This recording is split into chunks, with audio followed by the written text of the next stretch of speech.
All right, we are back. Another edition live from Redhook here at the Function House. Tonight, we'd like to welcome our very special guest DJ, Mr. Sliink. DJ Sliink from Jersey. How y'all doing? The Jersey Club King. Yes, sir. What makes you the Jersey Club King? Making them fire records since like 2006 till now. Traveling around the world, like being one of the first ones to travel, like around the whole world. You know what I'm saying? So I think that's why I'm the king. Give a lot of good advice, and I try to stay on top of my game. Well, welcome to the Function House. We're happy to have you. you, man. So tell us how this whole DJ thing started. All right, so the way it started, basically in 2006, my younger brother, DJ Slim, used to produce music, and he'll be like on the computer every day, taking up all the time on the computer, so I could never get on. So one day I asked him, like, what you doing? You always on the computer. And he was working on FL Studio, which is Fruity Loops. He was producing like beats and stuff like that.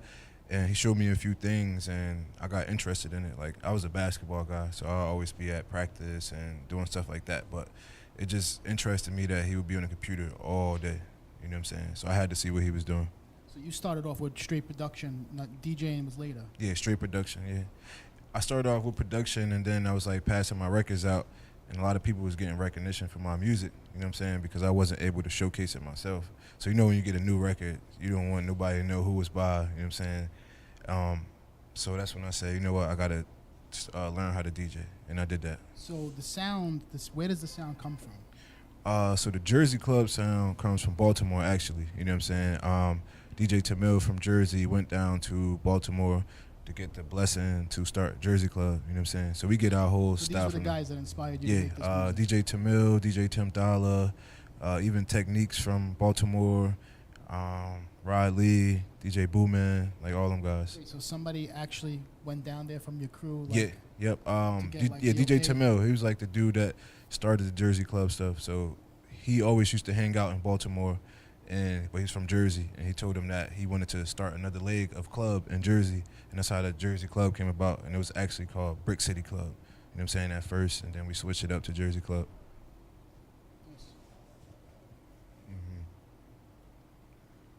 Nice.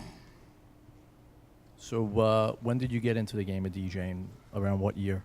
Well, I started producing in 2006. I started DJing probably in 2008, maybe, something like that. So 2008, I got it going. I started traveling in 2012. The first place I went was Austin, Texas, for a little show at a club, and then I went to South by, and that's when I started the traveling. So how did who put you on to start traveling as a DJ? Well, I had a lot of friends that I talked to before I started traveling, like Bremar. He'd tell me that he'd be playing my records in like Japan and stuff like that, and they was digging it. So he kind of opened my eyes up to a lot of like stuff, like I'm trying to travel and taking music serious and just networking with people. So he was one of the guys that, you know what I'm saying, influenced me to want to travel as well. So New Jersey to studios with Skrillex, that's a huge jump. Oh yeah, that's a big jump. Yeah, So talk to me what that's like. That's the OG right there. Well, it was mad weird because they hit me up to do like a Dog Blood remix. That's Boys Noise and Skrillex. So they hit me up to do a remix. The song was called Shred or Die, and I did it. I went crazy on it. They was digging it, and a little while after that, Jack U had a show at Madison Square Garden, and he invited me out. And Skrillex was like, "Yo, I'm a big fan. I've been watching you since 2008." And I'm like, "What you talking about me?" You know what I'm saying? Like, you talking about me? 'Cause I know how busy he is, but I kind of figured, you know what I'm saying, to stay relevant and to stay on the new wave, you gotta look in the underground as well. You can't just be on top of your game and just focusing on everything high, because everything come from the ground up. Yeah, of course. So, yeah, it was like it was crazy, because also I think in 2013, I believe, I actually saw Skrillex in Japan. Like we was doing something in the Mishka store, and it was just like a little quick, "Hey, how you doing?" You know what I'm saying? It was him and 12th Planet, and I think that was a part of his whole thing. Like, I don't think he wanted to big me up just yet. You know what I'm saying? I think he wanted me to work on my game a little bit more. And when he told me that, I was like, that's crazy. You know what I'm saying? Yeah, but that wasn't your first mainstream break. Your first mainstream break came with Flo Stradamus. Yeah, right? yeah, Flo Stradamus. I met them at actually my first South by, and they was like, "Yo, we got to work when we get back. We heard of you before." And I'm like, "All right, cool." And probably like 2 weeks later, they actually hit me up, and we did a song called "Test Me." We took the sample from the movie Belly, when Ox was shooting, and he was like, "Come on, who wanna test me?" You know what I'm saying? So I took that, I chopped it up. I was watching TV that afternoon, and I was like, "Oh, hold up, that'll go right with that." You know what I'm saying? And I did that, and then we wound up doing. I wound up sampling the Warriors movie. We made the record Crowd Control, and then we made like one other one, and we put out an EP. You know what I'm saying? And that's my first actual tour I've been on. I think it was like probably like 40 cities, and I was like, "Wow, it's crazy." Getting it. Yeah. Yep. So, talking about festivals, you're at all the festivals. Yeah, all the What's festivals. What is the number one festival right now? I would have to say probably Ultra. Yeah, Yeah, that was crazy. thousands of yeah, people. I think- crazy. Yeah, I think I did it like maybe 3 times now for like 3 years in a row. That's like kind of odd. You know what I'm saying? Everybody don't get to do it a bunch of times unless you're a big heavy hitter or something. You know. So when you're doing that, who's on that bill with you? Who do they place you with at those at the festivals? So pretty much we have an Alza stage at most of the festivals, and that's crazy because a lot of labels don't have stages, you know. So it's just pretty much all of the Alza artists like Joyride, Miha, Chris Lake, Vendetta, bunch of people, bunch of like top almost like EDM artists. So how often are you in the studio? Because I know a lot goes into traveling and DJing. How often do you get to stay in the studio? Well, not a lot because I work a lot from home. You know what I'm saying? We don't actually go to the studio unless we need to finish something up like ASAP because I love working from home. You know what I'm saying? Just like sit somewhere and throw the headphones on and just like let the ideas pour out. But we try to get to the studio a few times a month. I want to make that an everyday thing though. You know what I'm saying? We're going to make that happen. It's tough when you're DJing so much, though, Yeah, making of it course, everyday yep. thing. Exactly. How playing at the Ultra Festival? What was the sound systems like? Oh yeah. Oh man, it was crazy. It was like piercing my ears and everything. It was crazy. The production was great. The LED screens, everything. Definitely on the main stage. They had fire coming out the shit. I'm like, yo, that's crazy. Was that like one of the best setups that you've ever played on? For sure. Yeah, for sure. Definitely one of the best. Would you rather play in big stages or small rooms? I like playing in more intimate rooms. You know what I'm saying? Because I could get the energy from the crowd.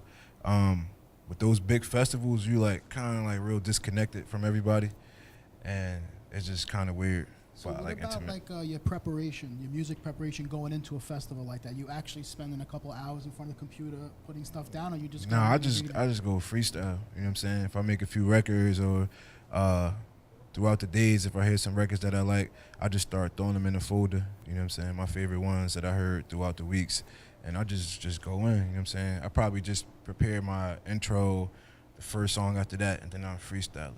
You know what I'm saying? Just freestyle it out. But it's good. It's also good to prep though. You know, for Ultra, I definitely prepped. You know what I'm saying? I said, y'all gotta go crazy. Sure you did. Yeah. Yep. So you got some features that you're working on now. Mhm. One being the cartels who are here Oh, tonight yes, sir. that are going to Yep. perform with you. Yep. Talk about some of the stuff you have going on. Some other stuff I got going on. I'm actually doing something with Young and May right now. We currently in the studio fixing that up, and I think it's gonna be a banger once we get it where I need it. Summer release? It'll be like around July, yeah, late July. We got something with Fetty Wap on deck. Friends from Jersey? No, I didn't even. Yeah, I actually Jersey. didn't even know him before then. You know what I'm saying? One of my brothers had, you know what I'm saying, knew somebody that knew him, and they were good friends, and we made it happen like that. And who else? M&DR, Cartels, a few people. Sesco, a few. That's dope. So the Jersey Club sound, it's a lot of remixes. Mm-hmm. Yep. So are you getting the okay from these artists to do these remixes, or you just? I mean, ripping nah. them I'm and putting actually, them out? I actually had to stop like making remixes and start putting my time into making original music. You know what I'm saying? So that's what I've been doing, trying to transform from making remixes to doing originals. And it's kind of hard, but I learned to just like go at things like I'm going at it as a remix. Because when you think of, yo, I gotta make an original record, you almost kind of get stuck if you think at it like that. Then you just, you know what I'm saying, go at it like you're making a remix and dissect things. But for your question, yeah, now some of the artists things that I'm remixing, we get permission to. So labels. Just Yeah, labels. send you Yeah, yeah. acapellas and stuff. Acapella, boom. You probably even get paid most of the time. You Nice. know what I'm saying? So, that's real good. You know, coming from a background of remixing for no money to still remixing the record It's good that to you know want to labels remix. are still Yeah, paying people. Man. exactly. It's Exactly. a tough industry. So what do you think the next 5 years has in store for Sliink? What are some of the goals that you're aspiring to for the next 5 years? I actually want to get to a point where I'm just like in an in-home studio making music and actually just doing like maybe 20 shows a year, but like the biggest shows ever. You know what I'm saying? I just want to put out big records, you know, because I've been touring for what, probably like 9 years, something like that. Well, not really, what, 12, 13, probably like 5 years. So you just want to be more, you want to focus more of the behind the scenes stuff? Yeah, yep, I do. But I also want to pop out sometimes, you know, and do a big show here, and maybe even get the chance to be as big as doing a show at the Barclays Center or Madison Square Garden and stuff like that, you know, like for $1 million or something.